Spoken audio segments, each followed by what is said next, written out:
Hello guys अनि good morning तपाईँहरूलाई। आजको यो बिहानीको समय फेरि पनि हामी हेलिप्याडतिर जाँदैछौँ, किनभने चाहिँ हाम्रो रन स्टार्ट चाहिँ हेलिप्याडदेखि स्टार्ट हुनेछ। पछाडि देख्न सक्नुहुन्छ हाम्रो साथीहरू पनि आउनुहुँदैछ। आज चाहिँ म थोरै नर्भस भइराखेको छु। भर्खरै हामी हेलिप्याडमा आइपुगिसकेको छौँ।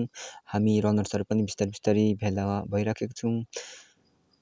अहिले चाहिँ भर्खरै जुम्बा गरिसकेर चाहिँ लाइनअप गरेर चाहिँ हाम्रो marathon man of Sikkim Shri Amar Subba सरले हामीलाई थोरै स्पोर्ट्सको बारेमा जानकारी दिनुहुँदैछ।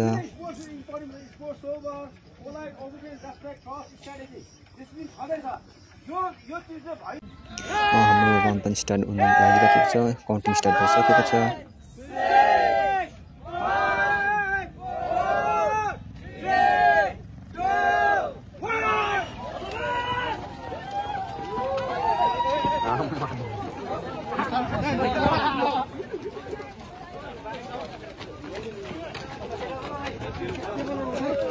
सो फाइनली हामीले रन कम्प्लिट गरेर मेडल अनि सर्टिफिकेट रिसिभ गरिसकेको छौँ। आजको यो मिनी ब्लग मेरो यति नै हो। कस्तो लाग्यो तपाईँलाई? मन पर्यो भने लाइक, कमेन्ट अनि सेयर गरिदिनुहोस् होला। Thank you for watching.